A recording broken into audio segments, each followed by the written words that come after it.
Welcome to part two. I left off on hatred. I had to go handle some children that don't have no discipline or respect, and it's only going to get worse from here. So this is why it's a saga, because these videos may be shorter than I want them to be.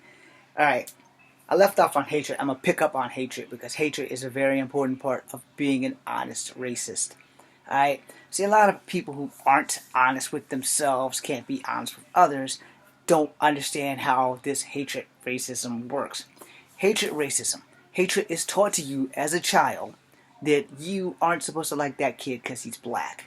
And black people don't like you because you're white. And even though that may not be true, and in some cases it may be true because they may be going home to the same type of parents that you're going home to teach you to hate somebody for the one thing that no one can change, which is their race.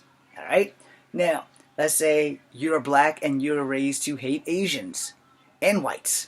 So, is that possible? Yes, it is, because there's an equal amount of racist people in this world that hate everyone else that doesn't look like them. And they also hate people who look like them. Henceforth, the black color wheel theory.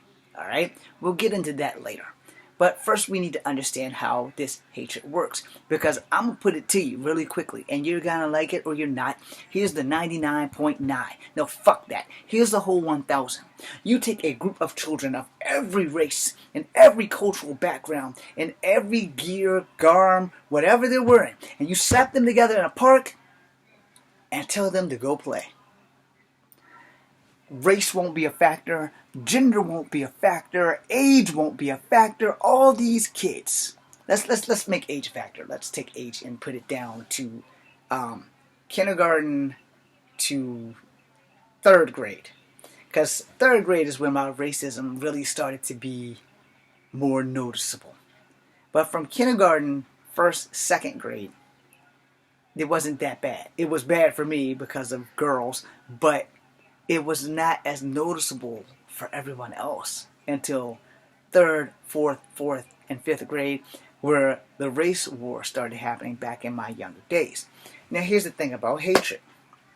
If I go to school with different kids of different colors and different ethnic backgrounds and different cultural diversities, there's not going to be a problem while I'm at school. But when I go home and I got somebody telling me that I need to hate Muslims, even Chinese Muslims, or Buddhists, even Chinese and black and white Buddhists, that I'm supposed to hate them because of their religion, then that's what I'm going to do, because I want to please my parent. And my parent is corrupting me on a cellular level that every time I see a Muslim or a Buddhist or a Catholic, that I am supposed to hate them because of their religion. The fact that they may be black, Asian, or white has nothing to do with it. But it's still being taught to me at home, hatred. And if I'm being taught hatred at home, eventually it's going to carry over into school. Now let's get off of that and go into the true hatred of racism in general. And the reason why I'm going there is because of a young lady who I punched in the mouth for calling me the N-word way back in the 3rd or the 4th grade at Burley Moran School, where we never used that word in our house. Ever. And so, God bless my parents. They did try to protect me from racism, and it wasn't going to happen. But the bottom line is that, it did happen, and here's why I'm trying to tell you guys about being honest with yourself and being honest racist. Because most people in the world don't want to be racist outside of their home, because they can't live their true selves because they are ashamed and they are in fear of, what will my friends think? What will my neighbors think? Well, what do you think they're going to think when the truth comes out?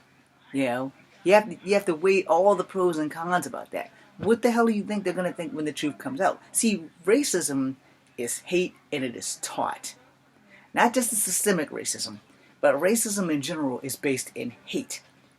And it is based by people who take kids and corrupt them. Now, as I was saying, you put a bunch of kids together, and we're going to go from kindergarten to 2nd and 3rd graders. All these kids are going to play with each other. They're not going to talk about what's going on at home. And God damn it,